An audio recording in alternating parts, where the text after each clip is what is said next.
Hello friends, Shashi Agrawal channel के अंदर मैं डॉक्टर शशि अग्रवाल आप सबका स्वागत करती हूं और आशा करती हूं कि आप सब लोग हैं हेल एंड हार्टी हैं।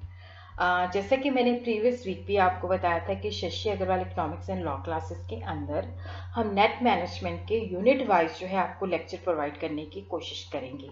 अभी मैं थोड़ा सा बिजी चल रही हूँ, तो इस वजह से क्या है कि आपको सैटरडे संडे जो है इसके ऊपर जो है मतलब वीडियोस मिलते ही रहेंगे और थोड़ी देर के बाद जो है आपको रेगुलरली जो है इसके अंदर वीडियोस अवेलेबल होंगे। और उसी तरह आज का जो हमारा टॉपिक है मैनेजमेंट कंसेप्ट के अंदर आज हम करने वाले हैं what are the various levels of the management, whether management is a science, art and profession. Management और एडमिनिस्ट्रेशन के बीच में क्या डिफरेंस है, what are the roles of the manager. इसके जो रिटन नोट्स हैं वो आपको मेरे ब्लॉग पे अवेलेबल हो जाएंगे। जैसे जो प्रीवियस मैंने करवाया था उसके मैंने रिटन नोट जो है उसके डिस्क्रिप्शन बॉक्स के अंदर डाल दिए थे। जैसे इसके नोट्स भी जो है मैं अपने ब्लॉग पे डाल दूंगी, तो वो भी आपको जो है उसका जो लिंक है अपने डिस्क्रिप्शन बॉक्स, जो वीडियो की डिस्क्रिप्शन बॉक्स होती है उसके अंदर डाल दूंगी। कई बच्चे मुझे मैसेज करके भी लिखते हैं कि ब्लॉग कहाँ पे है, तो देखो जो ब्लॉग है डैट इज www.gargshashi.com, तो वहाँ पे आपको जो है नोट्स अवेलेबल हो जाएंगे। अगर आपको मेरा ये एफर्ट जो है सही लगता है तो do like my video, share कीजिए और मेरे channel Shashi Agrawal economics and law classes को सब्सक्राइब कीजिए। इंग्लिश के अंदर यूनिट वाइज जो है नेट मैनेजमेंट, अगर जो बच्चे हिंदी के अंदर कंफर्टेबल नहीं है, क्योंकि यहाँ पे मैं इंग्लिश में नोट्स दूंगी आपको और हिंदी में एक्सप्लेन करूंगी। शशि अग्रवाल चैनल के अंदर क्या है कि मैं इंग्लिश के अंदर नोट्स दूंगी तो इंग्लिश में ही एक्सप्लेन वहाँ पे करूंगी, तो यही लेक्चर जो है आपको इंग्लिश के अंदर भी वहाँ पे अवेलेबल हो जाएगा। प्रीवियस वीडियो के अंदर हमने जो कवर किया था that was the meaning and definition of the management, what are the various aspects of the management, what are the features of the management, management roles किया था, मैनेजमेंटियल स्किल जो है वो हम इस वीडियो के अंदर करेंगे। तो पहला जो हमारा कंसेप्ट है that is the levels of the management. देखो 3 लेवल्स ऑफ मैनेजमेंट होते हैं, senior top level management, middle level management, low level management.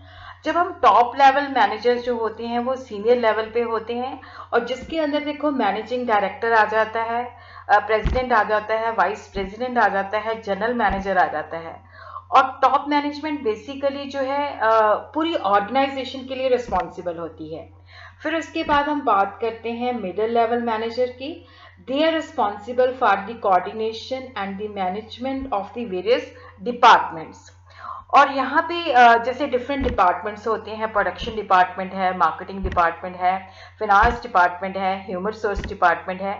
तो जो इनके डिपार्टमेंटल हेड्स होते हैं वो fall under the middle level category.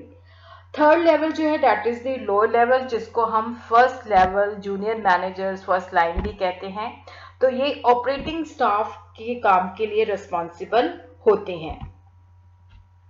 और उसी तरह देखो जो टॉप लेवल होता है वहाँ पे जो काम होता है वो पूरी ऑर्गेनाइजेशन के लिए ऑब्जेक्टिव सेट करना, विजन एंड मिशन तैयार करना, ऑर्गेनाइजेशन की ओवरऑल कॉर्पोरेट लेवल स्ट्रैटेजीज तैयार करना। और जब हम मिडिल लेवल पे आते हैं तो यहाँ पे डिफरेंट डिपार्टमेंट जो होते हैं उनके ऑब्जेक्टिव्स क्या हैं, गोल्स क्या हैं। देखो टॉप लेवल जो है मिडिल लेवल को मोटिवेट करती है, लीड करती है, कोऑर्डिनेट करती है। उसी तरह जो मिडिल लेवल होती है ये लो लेवल को लीड और मोटिवेट करती है। लो लेवल जो है देखो यहाँ पे जो जैसे बेसिकली हम कह दें कि जो है manager material, manager scheduling, manager quality control, जो कि ऑपरेटिंग स्टाफ को देखते हैं कि वो अपना काम जो है सही तरीके से एग्जीक्यूट करे। अब हमारा कंसेप्ट यहाँ पे आ जाता है, क्या मैनेजमेंट साइंस है, क्या मैनेजमेंट आर्ट है, क्या मैनेजमेंट प्रोफेशन है। देखो जब हम साइंस की बात करते हैं तो साइंस जो होती है हमेशा कॉज और इफेक्ट के बीच में रिलेशनशिप स्टडी करती है। जैसे हमें पता है कि न्यूटन ने थ्योरी ऑफ ग्रेविटेशनल दी है, लॉज ऑफ ग्रेविटेशनल दी है कि जो भी कोई चीज़ हम ऊपर फेंकते हैं वो नीचे आ जाती है। तो साइंस के अंदर क्या होता है कि रीजनिंग होती है। Science is a body of knowledge which is develop systematically, which is based on some logic, जिसको हम ऑब्जेक्टिवली मेयर कर सकते हैं, एक्सपेरिमेंट करके प्रूव कर सकते हैं। और यहाँ पे जो साइंस होती है इसके जो प्रिंसिपल्स होते हैं यूनिवर्सल एप्लीकेशन होती है। तो यहाँ पे ये जो नॉलेज है उसी के बेसिस पे क्या होता है कि हम प्रिंसिपल्स, थ्योरीज एंड लॉ जो है डेवलप करते हैं। अब क्वेश्चन ये उठता है कि क्या मैनेजमेंट साइंस है? तो देखो साइंस के अंदर हम ये अज्यूम करते हैं कि डेट इज डेवलप सिस्टमेटिकली। जो मैनेजमेंट नॉलेज होती है इसके अंदर भी क्या है कि जैसे जो है वेरियस सिस्टमेटिकली जो है स्टडी की जाती है, ऑब्जर्वेशन के बेसिस पे मैनेजमेंट थ्योरीज प्रिंसिपल्स बिल्ड किए जाते हैं, और management knowledge is develop through number of system like input, output, organization system, functional system.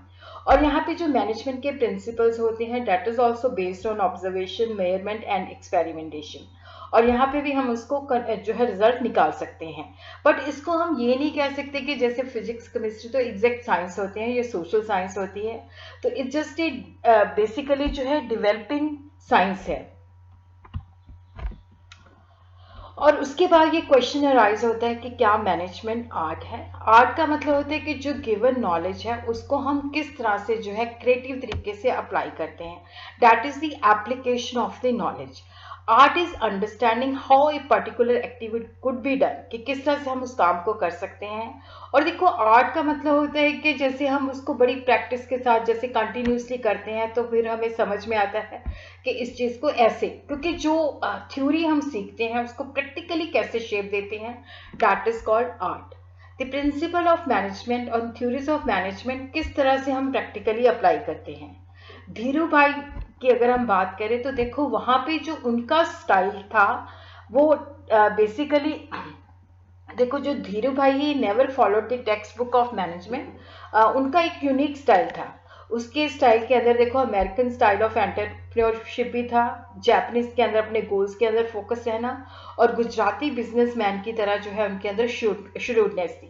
तो जो हम चीज़ें सीखते हैं उसको प्रैक्टिकली हम किस तरह से अप्लाई करते हैं, तो उस वजह से हम कह सकते हैं कि मैनेजमेंट साइंस भी है, चाहे ये एग्जैक्ट साइंस नहीं है जैसे फिजिक्स है, इसको हम आर्ट कह सकते हैं क्योंकि यहाँ पे हम गिवन नॉलेज को किस तरह से अप्लाई करते हैं।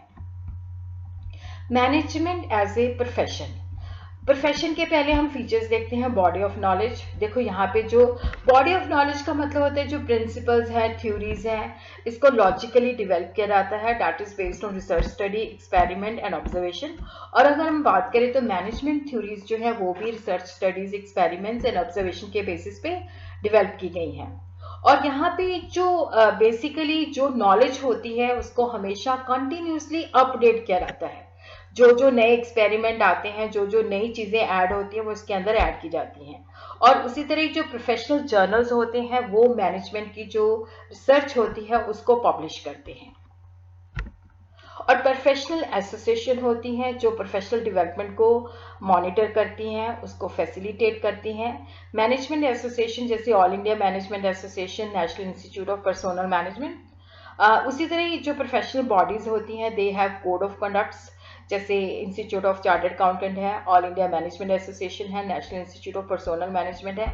तो सर्टेन उनकी कोड ऑफ कंडक्ट होते हैं जिनको फॉलो करते हैं। और स्पेशलाइज्ड एजुकेशनल क्वालिफिकेशन, यहाँ पे स्पेशलाइज्ड इंस्टीट्यूट्स होते हैं जो आपको एमबीए की डिग्री जो है या डिप्लोमास देते हैं। जैसे मैंने खुद ने भी मास्टर ऑफ बिजनेस एडमिनिस्ट्रेशन किया हुआ, मेरी स्पेशलाइजेशन जो है मार्केटिंग एंड फिनांस के अंदर है, बट मेरे को काफ़ी मौका जो है मिला है कि जिसके अंदर मैंने एचआरएम को भी काफ़ी साल जो है टीच किया है।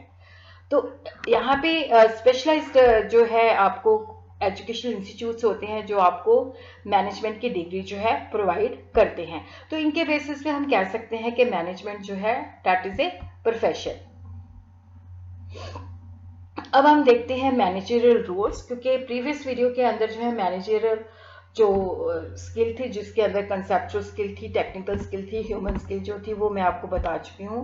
तो ऐसे जैसे मैनेजर जो है उसको बहुत सारे रोल जो है परफॉर्म करने पड़ते हैं, तो उन रोल्स को हम अंडरस्टैंड करते हैं। देखो जो जैसे particularly specific behaviour associated with the task of the management, कि यहाँ पे जो मुझे रोल असाइन किया गया है उस पर मैं किस तरह का स्पेसिफिक बिहेवियर जो है दिखा रहा हूँ। अगर मैं डिपार्टमेंटल हेड हूँ तो definitely I am responsible for the departments activity. तो स्पेसिफिक बिहेवियर जो है मेरे को जो काम असाइन किया गया है, managers perform different roles to accomplish the basic function of management. जो मैनेजर्स हैं they perform different roles. Mintzberg जो है that management thinker has developed a list of roles. ये आपने याद रखना है कि मिन्सबर्ग ने डेवलप किए हैं list of roles that are grouped into 3 categories, जिनको हम 3 कैटेगरीज के अंदर जो है डिवाइड कर सकते हैं. इंटरपर्सनल रोल, क्योंकि यहाँ पे जब हम पोजीशन, जैसे मान लो मैं एक ऑर्गेनाइजेशन की मैनेजर हूँ तो मेरे नीचे बहुत सारे लोग काम करते हैं, तो मुझे उनको बहुत सारी चीज़ें इंफॉर्मेशन शेयर भी करनी पड़ती है, उनको उनसे काम लेना भी पड़ता है, मोटिवेशन भी देना पड़ता है, उनके साथ फॉर्मल इनफॉर्मल रिलेशन भी बिल्ड करना पड़ता है. तो that is interpersonal role. Informational role होता है कि जैसे नेचुरली अब सबॉर्डिनेट को काम दिया है तो उसको इंफॉर्मेशन भी देगी. इंटरपर्सनल रोल के अंदर तो आपको उनके साथ सबके साथ डीलिंग करनी पड़ती है. इंफॉर्मेशन के अंदर you have to provide the information.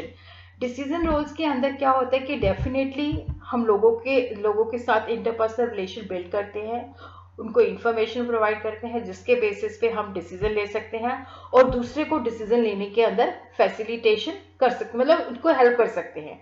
अगर जैसे हमारा जो सबॉर्डिनेट है उसने कोई काम एग्जीक्यूट करना है, उसको कोई इंफॉर्मेशन चाहिए तो वो इंफॉर्मेशन जो है प्रोवाइड की जाती है ताकि वो राइट डिसीजन जो है ले सके. तो देयर आर 3 रोल्स. किसने दिया है? मिन्सबर्ग ने दिया है. मिन्सबर्ग डेवलप, ये आपने नाम याद रखना है कि Mintzberg develop a list of roles that are grouped into 3 categories. Interpersonal role arise directly from the manager's position, क्योंकि we have to deal with the people, so that is the need of interpersonal. Information अगर काम को execution करना है तो definitely we have to share the information. Decisional role के information and interpersonal role helps in taking the decision. So managerial role जो है formal authority and status से आते हैं. जब हम इंटरपर्सनल रोल की बात करते हैं तो इसके अंदर फिगर हेड, लीडर, लाइसनिंग, जो मैं आगे चल के आपको बताऊंगी. इंफॉर्मेशन रोल के अंदर monitor, disseminator and spokes person. Decision role के अंदर entrepreneur, disturbance handler and negotiator. Interpersonal role, देखो इंटरपर्सनल का मतलब होता है कि हम ऑर्गेनाइजेशन में काम करते हैं तो बहुत सारे लोगों के कॉन्टेक्ट्स में आते हैं, तो उनसे हमें काम पड़ता है, उनके साथ हमारे फॉर्मल इनफॉर्मल रिलेशन भी होते हैं. A considerable amount is spent in interacting with in the organisation as well as inside the organisation, outside the organisation. तो ये इंटरेक्शन हमें कहती है कि हम एक दूसरे को अंडरस्टैंड करते हैं. We have to build the relation. ये नहीं है कि हम लोग अगर ऑर्गेनाइजेशन में काम करते हैं तो वी हैव मैकेनिकल, हमारे मतलब जो फ्रेंडली रिलेशन भी बिल्ड होते हैं. तो ये इंटरेक्शन जो होती है एक दूसरे से, जो हम बातचीत करते हैं, कम्युनिकेशन करते हैं, तो इंटरपर्सनल रिलेशन वहाँ पे that plays a very vital role. कई बार हम देखते हैं कि कहीं से काम लेना होता है, बट अगर वहाँ पे हमारी इंटरपर्सनल रिलेशन अच्छे हैं तो काम जल्दी हो जाता है. तो ये जो आपस में हमारी इंटरेक्शंस होती हैं तो इसके अंदर 3 रोल जो है इमर्ज होते हैं, that is the figure head, leader and liaisoning. Figure head role जो है यहाँ पे देखो क्या है कि जैसे ऑर्गेनाइजेशन का जो हेड है वहाँ पे वो अपनी ऑर्गेनाइजेशन को रिप्रेजेंट करता है, वहाँ पे उसको इनविटेशन आता है. और उसी तरह क्या होता है कि manager will perform the duty of a ceremonial as the head of the organization, performing social and legal obligation. These duty includes routine involving little serious communication and less important decision, but they are very important for the smooth functioning of the organization or the department. देखो वहाँ पे जैसे आजकल क्या है कि देखो corona virus के कारण क्या है कि काफ़ी सारे वेबिनार्स आ रहे थे, तो कहीं पे भी कोई इंस्टीट्यूट अगर वो वेबिनार करवाता है, जैसे हमारी पंजाबी यूनिवर्सिटी में वेबिनार है, तो जो हमारे वाइस प्रेसिडेंट हैं एज ए क्योंकि he is the head of the Punjabi university, तो वहाँ पे वो जो है अपना जो है एक इंट्रोडक्टरी स्पीच देते हैं. तो वहाँ पे दूसरे लोगों के साथ जो है वो फॉर्मली जो है उस प्रोग्राम को स्टार्ट करते हैं.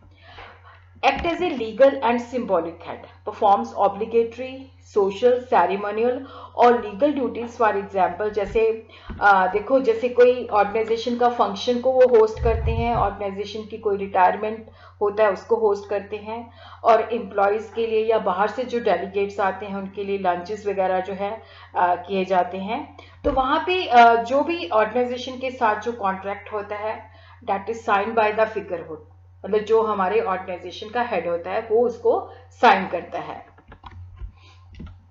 लीडर रोल, देखो यहाँ पे लीडर रोल का मतलब होता है कि हम किस तरह से जो भी हम डिपार्टमेंट को हैंडल कर रहे हैं, उसके जो हमारी ऑर्गेनाइजेशन के अंदर जैसे डिफरेंट डिपार्टमेंट्स हैं, तो डिफरेंट डिपार्टमेंट्स के अंदर जो डिपार्टमेंटल हेड्स हैं वो अपने सबॉर्डिनेट को किस तरह से मोटिवेट करते हैं, किस तरह से इंस्ट्रक्शंस प्रोवाइड करते हैं।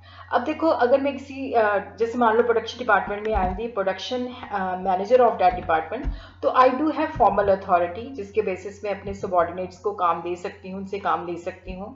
बट ये है कि फॉर्मल काम तो देती ही देती हूँ, साथ में मुझे ये देखना पड़ेगा कि जो मेरे डिपार्टमेंट में काम करे हैं उनको मैंने किस तरह से मोटिवेट करना है, किस तरह से डेवलप करना है, कहीं पे भी कोई प्रॉब्लम आती है उसको किस तरह से गाइडेंस देनी है, तो यहाँ पे किस तरह से अगर वो किसी चीज़ में लैक करते हैं तो किस तरह से मैंने उनको ट्रेनिंग प्रोवाइड करनी है। तो ऑर्गेनाइजेशन के अंदर मैंने किस तरह से लोगों को मोटिवेशन देना है, चैलेंज प्रोवाइड करना है, किस तरह से उनको डायरेक्शन देनी है ताकि वो अपने काम के प्रति फोकस रहे। लाइसनिंग का अर्थ होता है कि देखो अब जैसे हमें अपने सबॉर्डिनेट के साथ तो हमेशा जो है टच में रहना ही पड़ेगा। जो ऑर्गेनाइजेशन के अंदर हमारे सबॉर्डिनेट्स हैं, जो सेम लेवल पे कोलीग्स हैं, जो सुपीरियर्स हैं, उनके साथ तो हमें जो है रिलेशन बिल्ड करने ही पड़ते हैं, और हमें बाहर भी रिलेशन बिल्ड करने पड़ते हैं ताकि हम एक्सटर्नल इन्वायरमेंट को अच्छी तरह से स्टडी कर सकें। The manager has to perform the function of motivation, communication, encouraging the team spirit. Further, he has to coordinate the activity of all subordinate which involve the activity of licensing. जैसे various agencies होती हैं, जैसे customers हैं, बाहर suppliers हैं, government agencies हैं, तो उनके साथ भी हमें डीलिंग करनी पड़ती है। तो वहाँ पे हमें काफ़ी सारे लोगों के साथ जो है नेटवर्क बिल्ड करना पड़ता है ताकि हम एक्सटर्नल इन्वायरमेंट को अच्छी तरह से स्टडी कर सकें। Informational roles. Managers emerge as the nerve center of their organization. और उसी तरह क्या है कि देखो इंटरपर्सनल रोल हमें अपने सबॉर्डिनेट के साथ, अपने कुलीग्स के साथ, सुपीरियर के साथ, आउटसाइडर के साथ जोड़ता है। उनके साथ हमें रिलेशन बिल्ड करना पड़ता है ताकि हम उनसे काम ले सकें, उनको मोटिवेशन दे सकें। Manager have to play the information role effectively to let the information flow continuously from one corner to the organisation. The information role जो है monitors role, disseminators role, spokesman role, क्योंकि देखो कोई भी काम है फैक्ट के बेसिस पे नहीं होता है, इंफॉर्मेशन जो है शेयर करनी पड़ेगी। जैसे मैं आपको लेक्चर दे रही हूँ तो उसके लिए भी मुझे कंटेंट चाहिए, बहुत सारी बुक्स से मुझे देखना पड़ेगा। तो डेफिनेटली इंफॉर्मेशन जब हम ऑर्गेनाइजेशन के अंदर है तो डेफिनेटली जो भी डिसीजन है दैट इज बेस्ड ऑन जो है इंफॉर्मेशन, तो इंफॉर्मेशन शेयर करनी पड़ेगी। अगर मार्केटिंग डिपार्टमेंट जो है वो कस्टमर के कांटेक्ट में है, कस्टमर की रिक्वायरमेंट के बारे में पता है, तो that information has to be shared with the production department. तो इस तरह से क्या है कि इंफॉर्मेशन रोल जो है दैट ऑल्सो वेरी इंपॉर्टेंट। और इंफॉर्मेशन रोल के अंदर monitor role, disseminators role, spokesman role, जिसको हम वन बाय वन करके जो है स्टडी करेंगे। Monitors role, the monitors are constantly monitoring का मतलब होता है कि हम इंटरनल और एक्सटर्नल इन्वायरमेंट दोनों को अलर्ट होते हैं, दोनों को वो चेक करते रहते हैं, स्कैन करते रहते हैं। और देखो जैसे ऑर्गेनाइजेशन के अंदर जो इंफॉर्मेशन है, रिपोर्ट्स को रीड करना, अपने जो सबॉर्डिनेट्स हैं उनके समय समय पे रिपोर्ट्स मंगवाना, और उसी तरह क्या है कि जो ऑर्गेनाइजेशन के अंदर जो इनफॉर्मल र्यूमर्स होती हैं, स्पेकुलेशंस होती हैं, उनकी अवेयरनेस। और उसी तरह से क्या है कि जो बाहर हो रहा है, जो कॉम्पिटिटर्स हैं, जो सप्लायर की ऑर्गेनाइजेशन में समथिंग हैपनिंग, या कस्टमर की कोई प्रॉब्लम्स है, या कस्टमर की अंदर कुछ चेंजेस आ रहे हैं, उनके प्रोफाइल के अंदर चेंजेस आ रहे हैं, या गवर्नमेंट की पॉलिसीज के अंदर, तो एक्सटर्नल इन्वायरमेंट को भी कंटिन्यूसली मॉनिटर किया जाता है, स्कैन किया जाता है। और उसी तरह देखो यहाँ पे जो मैनेजर्स हैं they act as a nerve centre for the corporation. They review status report जो कि इंडिकेटर्स इकोनॉमिक इन्वायरमेंट से मिलते हैं, और जो मैगजीन से, न्यूज़ चैनल से, जो बिजनेस न्यूज़ चैनल्स हैं जहाँ से गवर्नमेंट की policies, what is happening in the environment, उसके बारे में वो इंफॉर्मेशन को स्कैन करते रहते हैं। Disseminator role, the manager disseminate the information which he collect from the different sources and through various means। जैसे मैंने आपको बताया कि प्रोडक्शन मार्केटिंग डिपार्टमेंट जो है वो कंज्यूमर के कॉन्टेक्ट्स में होता है, तो वहाँ पे उनकी जो सेल्समैन है वो इंफॉर्मेशन लेके आते हैं। तो मार्केटिंग डिपार्टमेंट को इंफॉर्मेशन होती है कि इस तरह के कस्टमर के प्रेफरेंसेस है, इस तरह की कस्टमर की रिक्वायरमेंट है, तो they have to provide that information. पहले तो देखो जो सेल्समैन होते हैं वो अपने बॉस को इन्फॉर्मेशन देते हैं, उसके बाद जो इन्फॉर्मेशन होती है that is also shared with the production, जिसके बेसिस पे प्रोडक्शन डिपार्टमेंट अपनी प्लानिंग करता है, फिर वो फिनांस और एचआरएम के साथ कांटेक्ट में रहता है। तो जो इन्फॉर्मेशन गैदर की जाती है उसको वेरियस जैसे डिफरेंट सोर्सेज से, तो उसको जो रेलिवेंट डिपार्टमेंट्स होते हैं वहां पे भेजा जाता है। और ये जो इन्फॉर्मेशन है कई बार जो सबॉर्डिनेट को काम दिया जाता है उसके लिए भी रेलिवेंट होती है, तो उनको भी दिया जाता है। Transmit information to the rest of the top management and the key people. What is happening outside the organization? अगर हमें कोई इंडिकेटर्स मिल रहे हैं जो कि रेलिवेंट है तो वो इंफॉर्मेशन टॉप मैनेजमेंट और जो इंपॉर्टेंट लोग होते हैं उनके पास भी जाती है। स्पोक्समैन होते हैं कि देखो जो मैनेजर्स हैं, जैसे हम कहते हैं कि वो उसका रिप्रेजेंटेटिव है। The manager has to keep informed insiders and outsiders about the development in their unit. तो वहाँ पे वो स्पोक्समैन का काम भी करते हैं, वहाँ पे वो रिप्रेजेंटेटिव बन के जो है इंसाइडर्स को, जैसे प्रोडक्शन की हेड मैं हूँ तो प्रोडक्शन अगर मेरी ऑर्गेनाइजेशन के अंदर समथिंग इज हैपनिंग तो मुझे अपने डिपार्टमेंट को भी बताना पड़ेगा, और उसी तरह आउटसाइडर्स को भी बताया जाता है। He has to keep, superior को इन्फॉर्म किया जाता है, और इसी तरह जो डायरेक्टर्स होते हैं, शेयर होल्डर्स होते हैं, उनको फाइनेंशियल परफॉर्मेंस के बारे, जैसे एक जॉइंट स्टॉक कंपनी है तो वहाँ पे जो शेयर होल्डर्स होते हैं दे आर दी ऑनर्स, तो फाइनेंशियल परफॉर्मेंस के बारे में उनको बताया जाता है। और कस्टमर को भी जो न्यू प्रोडक्ट्स हैं, क्वालिटी मेंटेनेंस है, अगर कोई न्यू स्कीम्स आती हैं वो सारी कुछ बताई जाती है। Decisional role, information is the basic and significant input in the decision making. देखो जो हमने निर्णय लेना है उसके अंदर information plays a very vital role, और मैनेजर का रोल जो होता है बहुत ही सिग्निफिकेंट होता है। डिसीजन रोल जो है entrepreneur role, disturbance handler, resource allocator and the negotiator. Entrepreneur role के अंदर देखो क्या है कि मैनेजर जो है that is a creator and innovator. उसने अपने डिपार्टमेंट को इम्प्रूव करना है, उसके अंदर जो काम है उसके अंदर इनोवेशन लानी है, और जो भी एक्सटर्नल इन्वायरमेंट के अंदर चेंजेस आ रही हैं उसके मुताबिक जो है उसको अपने डिपार्टमेंट को उसके ट्यून करना पड़ेगा। Manager has to appreciate the new ideas and take the new development.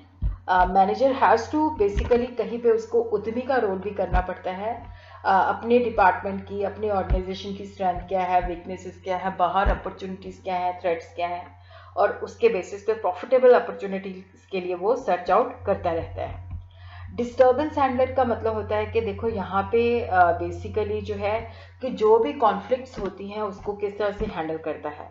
कई बार क्या होता है कि सिचुएशन का प्रेशर इतना ज़्यादा होता है तो मैनेजर को उन जो भी डिस्टर्बेंस, जो भी मतलब हमें लगता है कि जो सिचुएशंस इमर्ज हो रही हैं जिनका सीवियर इम्पैक्ट है और जो ऑर्गेनाइजेशन के अंदर डिस्टर्बेंस क्रिएट कर रही हैं उनको किस तरह से हैंडल करना है। जैसे स्टाफ पे जा सकता है, और यहाँ जो है कोई कस्टमर जो है जिसको हमने क्रेडिट पे सेल किया है वो बैंकरप्ट हो जाता है, तो किस तरह से हमने उन डिफिकल्ट सिचुएशंस को हैंडल करना है। Resource allocators role, the most important resource that a manager allocate to his subordinate. अब देखो यहाँ पे क्या होता है कि यहाँ पे जो मैनेजर है, क्योंकि रिसोर्सेज लिमिटेड होते हैं तो वो किस तरह से रिसोर्सेज को जो है एलोकेट करता है। तो वहाँ पे ओपन डोर पॉलिसी होनी चाहिए, ट्रांसपेरेंसी होनी चाहिए, जहाँ पे सबॉर्डिनेट जो है उसके साथ डिस्कशन कर सकें, अपने एक्सपीरियंस शेयर कर सके, और उसी तरह क्या है कि सबॉर्डिनेट की पार्टिसिपेशन भी होनी चाहिए ताकि जो रिसोर्सेज हैं उसकी ऑप्टिमल एलोकेशन होनी चाहिए। जब सबॉर्डिनेट को काम दिया जाता है तो उसको प्रॉपर अथॉरिटी और पावर भी डेलीगेट की जाए ताकि वो काम सही तरीके से कर सके। Negotiators role, spend considerable time in the task of negotiators. देखो नेगोशिएट, अब जैसे ऑर्गेनाइजेशन में काम करते हैं तो एम्प्लॉयज़ की कई बार डिमांड होती है तो हमें उनके साथ नेगोशिएट करना पड़ता है। जब बाहर के लोगों के साथ हम कॉन्ट्रैक्ट करते हैं तो वहाँ पे भी होता है कि हमें फेवरेबल टर्म्स मिले। अगर हम कोई चीज़ परचेज़ कर रहे हैं तो वहाँ पे हम नेगोशिएट करते हैं कि हमें प्राइस रिड्यूस की जाए या उसके साथ हमें कई फैसिलिटीज़ मिले। तो he negotiate with the subordinate for the improved commitment and loyalty. अपने जो कुलीग्स होते हैं कॉपरेशन एंड कोऑर्डिनेशन के लिए, इंटीग्रेशन के लिए, यूनियन के साथ employment and commitment and productivity, और सप्लायर के साथ जो है वेरियस बाहर जो एजेंसीज होती हैं उनके साथ वो फेवरेबल टर्म्स के लिए जो है नेगोशिएट करता है। तो what are the concepts of the management, क्योंकि जब भी हम मैनेजमेंट की बात करते हैं तो that is based on human relation, कि किस तरह से हम लोगों से काम लेते हैं। और यहाँ पे planning, organizing, directing, controlling, planning, organizing, staffing, directing and controlling. और मैनेजमेंट जो है, जैसे मैंने आपको बताया कि it is based on body of knowledge, principles, theories हैं। और मैनेजमेंट को हम किस तरह से अप्लाई करते हैं वो आर्ट है। और मैनेजमेंट की स्किल लेने के लिए हमें प्रोफेशनल जो इंस्टीट्यूट्स होते हैं वहाँ से एजुकेशन प्राप्त करनी पड़ती है। लीडरशिप एंड डिसीजन मेकिंग, तो यहाँ पे क्योंकि रिसोर्सेज लिमिटेड होते हैं, चॉइसेस बहुत ज़्यादा होती हैं, तो जिसकी वजह से we have to take the decision, किस तरह से हम अपने सबॉर्डिनेट को जो है मोटिवेशन देते हैं। और उसी तरह क्या है कि किस तरह से हम जो लोग हैं उनको मोटिवेट करते हैं ताकि उनकी एफिशिएंसी और इफेक्टिवनेस बनी रहे। इसी तरह जो डिफरेंट डिपार्टमेंट्स होते हैं, जो डिफरेंट सब सिस्टम्स होते हैं, उसको ऑर्गेनाइजेशन के साथ हम किस तरह से जोड़ते हैं। और यहाँ पे जो मैनेजमेंट है that is the group activity, क्योंकि हम लोग आइसोलेशन में काम नहीं करते, ग्रुप के अंदर काम करते हैं, तो ग्रुप के साथ हम किस तरह से काम करते हैं। अब हमारा नेक्स्ट टॉपिक जो है that is the management and the administration. Management and administration, पहले तो हम देखते हैं कि ये जो थिंकर्स हैं, ये आप लोगों ने नोट्स बना लेने हैं कि ये जो थिंकर्स हैं वो कहते हैं कि एडमिनिस्ट्रेशन जो है that is different from the management. Ordway, Tead, Oliver Sheldon, Florence, Lansburgh and Haimann जो कहते हैं कि administration is different from management. Administration, इनका ये मानना है कि हाई लेवल एक्टिविटी है, मैनेजमेंट जो है लोअर एक्टिविटी है। Ordway, Tead, Oliver Sheldon, Florence, Lansburgh and Haimann. Administration जो है वो overall goals, objective and policy के साथ जुड़ी हुई है। और उसी तरह हम देखते हैं कि जो लोग कहते हैं कि administration is different from management, तो मैनेजमेंट जो है वो planning, organizing, coordinating and controlling के साथ है। और उसी तरह क्या है कि Oliver, Sheldon, Florence, Lansburgh, Haimann ये भी मानते हैं कि एडमिनिस्ट्रेशन के अंदर हम डिसीजन लेते हैं, पॉलिसी फॉर्मुलेट करते हैं, और मैनेजमेंट जो है उसके साथ हम एग्जीक्यूशन और सुपरवाइजरी वर्क। और Brech has given this view कि administration is a part of the management. Brech का देखो, जो पहला व्यू था वो कहता था कि एडमिनिस्ट्रेशन टॉप लेवल पे है, मैनेजमेंट लोअर लेवल पे है। अब यहाँ पे जो दूसरा व्यू है जो ब्रीच ने दिया है कि एडमिनिस्ट्रेशन जो है मैनेजमेंट का हिस्सा है। Management is the generic term for the total process of executive control involving responsibility for effective planning and guidance of the operation of the enterprise. Administration जो है मैनेजमेंट का वो हिस्सा है जिसके अंदर हम प्रोसीजर जो है ऑर्गेनाइजेशन के अंदर इंस्टॉल करते हैं, प्रोग्राम को कैरी ऑन करते हैं ताकि हम अपने काम को सही तरीके से काम कर सके। किम्बल एंड रिकमैन, देखो यहाँ पे Kimball and Kimball, Rickman and Breach, इनका व्यू था कि एडमिनिस्ट्रेशन जो है that is a part of the management. अब कुछ लोग ये भी कहते हैं कि administration and management are the same. Newman, Henry Full and George Terry. Newman के मुताबिक management and administration is the guidance, leadership and control of the effort of a group of individual towards same goals. तो Newman भी यही मानते हैं कि management और administration के अंदर कोई डिफरेंस नहीं है, जिसके अंदर किस तरह से हम लोगों को गाइड करते हैं, मोटिवेट करते हैं। हेनरी फुल का भी यही है कि हर एक अंडरटेकिंग को क्या है कि same function, same principles perform करने पड़ते हैं। George tally, Elon Koontz, O'Donnell भी इस व्यू को सपोर्ट करते हैं। और उसी तरह हम देखते हैं कि टॉप मैनेजमेंट और मिडल मैनेजमेंट जो है, क्योंकि उनका ज़्यादा टाइम जो होता है एडमिनिस्ट्रेशन के अंदर हैंडल होता है। एडमिनिस्ट्रेशन जो होती है टॉप लेवल पे होती है जहाँ पे पॉलिसीज डिसाइड की जाती है। एग्जीक्यूशन जो होती है लो लेवल पे होती है विच इज़ मैनेजमेंट, और जिसको हम ऑपरेटिव मैनेजमेंट भी कह देते हैं। थर्ड व्यू जो है पीटर ड्रकर ने दिया है कि एडमिनिस्ट्रेशन जो है that is applicable to non profit service oriented hospitals हैं, जो नॉन प्रॉफिट ऑर्गेनाइजेशंस हैं, एजुकेशन इंस्टीट्यूशंस हैं। तो यहाँ पे हम कह सकते हैं कि जो बिजनेस फॉर्म ऑफ ऑर्गेनाइजेशन है वहाँ पे according to Peter Drucker management apply होती है। अब हम देखते हैं कि what is the difference between the management and administration. Administration primarily concern with the determination of the objective and broad policies. Management की जब हम बात करते हैं तो ये एग्जीक्यूशन, जिसके अंदर जो ऑर्गेनाइजेशन एडमिनिस्ट्रेशन के अंदर जो ऑब्जेक्टिव सेट किए जाते हैं उसको एग्जीक्यूट किस तरह से किया जाता है। एडमिनिस्ट्रेशन जो है ये मैनेजमेंट से ब्रॉडर है, ये मेन डिसीजन मेकिंग है। यहाँ पे एडमिनिस्ट्रेशन की जो पॉलिसीज है उन्हीं के अंदर हमने जो है डिसीजन लेनी होती है। एडमिनिस्ट्रेशन जो है टॉप मैनेजमेंट है, मैनेजमेंट जो है लोअर लेवल है। एडमिनिस्ट्रेशन के अंदर जो है ऑर्गेनाइजेशन का ऑनर आ जाता है, इसके अंदर जो है जैसे डिफरेंट डिपार्टमेंट्स हैं, उनके डिपार्टमेंटल हेड्स आ जाते हैं। एडमिनिस्ट्रेशन जो government organization, military, education and religious organisation.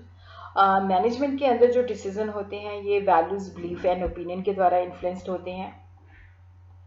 Administration जो है प्लानिंग एंड ऑर्गेनाइजिंग का काम करती है। मैनेजमेंट जो है डायरेक्टिंग एंड मोटिवेटिंग का।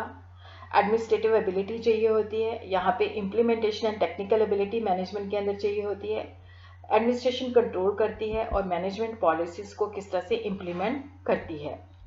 एडमिनिस्ट्रेशन जो है that deals with the planning and policies. Administration जो है that is the in charge of the activity. Management जो है दैट इज द एग्जीक्यूशन, और मैनेजर जो है that work under the administration. Human, यहाँ पे ह्यूमन एफर्ट्स के ऊपर जो है डायरेक्शन दी जाती है। और इसके साथ ही क्या है कि हमारा ये कंसेप्ट जो है ख़त्म हो गया है। अगले वीडियो के अंदर जो है हम लोग अप्रोचेस टू द मैनेजमेंट